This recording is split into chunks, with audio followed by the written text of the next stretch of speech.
Hi, I'm Janet Buck. I'm a registered dietitian nutritionist. Thanks for joining us today. I've been in Nebraska for many years, but I grew up in Illinois, so I'm a true Midwesterner. And today I'm going to make potato salad, which is one of the quintessential salads that you would always have at a picnic or a potluck or family reunions. I'm going to make my Aunt Bridgie's recipe today.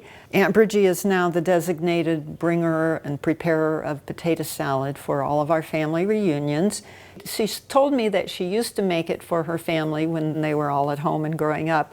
And then one of her sons, when he went to college, told her that nobody makes potato salad like you do, Mom. So she now has to be the one that makes the potato salad for the family reunions.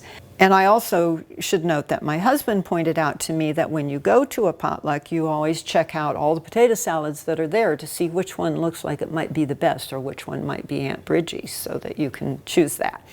So, okay, so what we have is potatoes and hard-cooked eggs, some onions, some sweet pickles, although my aunt did tell me that she uses typically bread and butter pickles. But I had sweet pickles, so that's what we're using. And you could also use pickle relish in this recipe. And then you make a dressing with salad dressing, mustard, and I use some of the sweet pickle juice in the dressing as well. Then you put some celery seed in for seasoning, and as is very typical of recipes when I was growing up, and people I think that have cooked for a long time, there are no specific measurements for this recipe. So it's a little bit of just having done it, having had experience, and knowing what looks right and tastes right. But my aunt told me that when she's making a big batch of potato salad, she uses 5 pounds. Instead of the large batch of potato salad that my aunt would usually make, I just use 2.5 pounds of red potatoes here. And the red potatoes are waxy, and so they'll hold their shape better. And she peels them and cuts them up into pieces before she cooks them in salted water. And you just can then stick a knife into them to see if they're done. Of course, if you've already cut your potatoes into pieces, they cook faster than you reduce the cooking time than if you used whole potatoes or chunks of potatoes. For this 2.5 pounds of potatoes, I have 3 hard-cooked eggs. I have maybe a little more onion than we need because she would use a medium onion for her large batch. So I think this might be a little bit more than a small onion, and we'll taste it and see. I'm not going to add it all. And then with the pickles, she said a handful. So I'm not really sure what a handful of pickles are, but I like pickles, so I have probably 3/4 of a cup there. And again, there was no specific amount. She says she uses salad dressing until it looks right. So I am going to use, I'm guessing, about a cup probably of dressing, of this purchased dressing.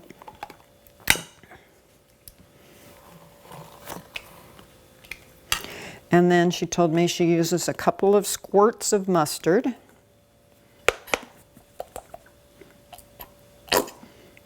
There's a couple of squirts of mustard. And I also, like I said, I put the pickle relish, or the juice from the pickle relish or pickles in there too, to kind of moisten it up. And I mix all that together. And then I'll add the other ingredients at this point. I'm going to just add part of this onion and see if we need to add more. And the pickles. I like the flavor of pickles, so I'm generous when I do this.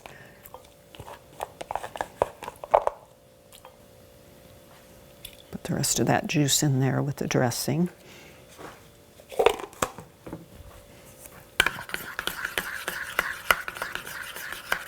And the other thing I'm going to add in here is the celery seed. a little less than half a teaspoon for this size that we're making, and then you can always taste it and add more if you like.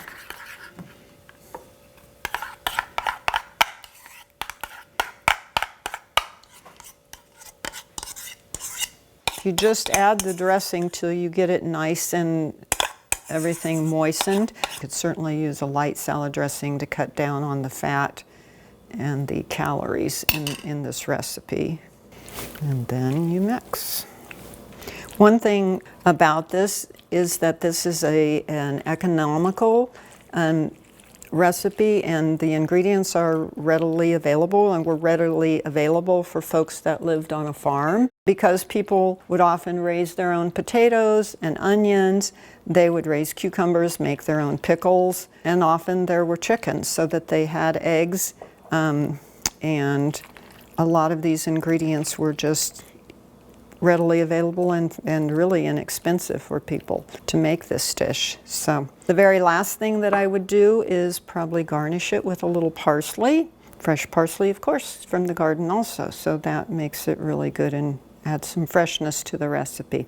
So I hope you have enjoyed learning how to make my Aunt Bridgie's potato salad. Maybe you'll consider making it for your next family reunion or potluck. It may become a family tradition in your family as well as in ours. Thanks.